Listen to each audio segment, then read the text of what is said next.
Hello అండి, welcome to my channel. ఈరోజు మామిడికాయ పచ్చడి పెట్టబోతున్నాను. అందరూ అమావాస్య తర్వాత పెట్టాలంటారు కదా అనేసి ఇన్ని రోజులు వెయిట్ చేశాను. ఎప్పుడైనా అమ్మనో అత్తమ్మనో పెడితే తినడం తప్ప మన సొంతగా ఎప్పుడు పెట్టింది లేదు. అలాగే ఈ సంవత్సరం పెడదామని ఒక్క 10 కాయలతో మాత్రం నేను పచ్చడి ట్రై చేశానండి. చాలా బాగుంది.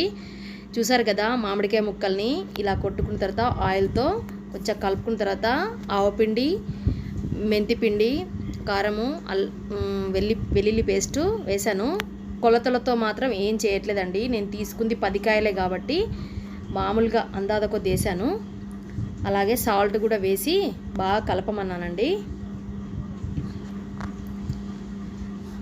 కలిపిన తర్వాత కొంచెం వెల్లిపాయ పొట్టు తీసిన వెల్లిపాయలు కూడా వేసాను. అలాగే అవి బాగా కలిసిన తర్వాత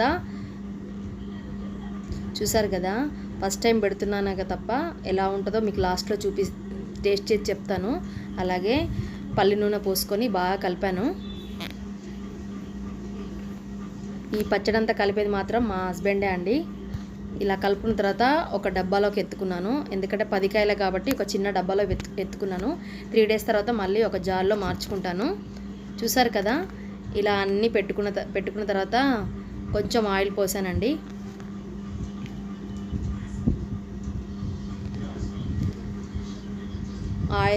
ఆయిల్ పోసిన తర్వాత ఇప్పుడు మిగిలిన దాంట్లో కొంచెం అన్నం వేసుకొని తిన్నానండి. ఇది అందరూ చూపిస్తారు కదా, నేను కూడా ట్రై చేశాను. కానీ చాలా బాగుంది.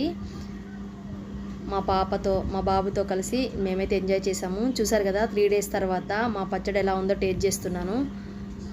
కానీ పచ్చడి మాత్రం ఫస్ట్ టైం పెట్టాను కానీ చాలా బాగా వచ్చింది. మీలో ఎవరైనా పచ్చడి పెట్టడానికి భయపడే వాళ్ళు మామూలుగా ఒక 5-10 కాయలతో పెట్టుకోండి. చాలా బాగుంటుంది. మన సొంతగా చేసుకొని తింటే ఆ తృప్తే వేరు కదా. నేనైతే ఉప్పు కానీ కారం కానీ అన్నీ పర్ఫెక్ట్గా సరిపోయాయి. నేనైతే చాలా ఎంజాయ్ చేశాను. మీరు కూడా ట్రై చేయండి. ఎవరైతే పచ్చడి పెట్టుకోవడం రాదో కంపల్సరీ ట్రై చేయండి. అదే వస్తుంది, నేర్చుకుంటే ఏదైనా వస్తుంది. అలాగే మా ఛానల్ని సబ్స్క్రైబ్ చేసుకోండి. మీకు ఈ వీడియో నచ్చినట్టయితే లైక్ చేయండి, షేర్ చేయండి, కామెంట్ చేయండి.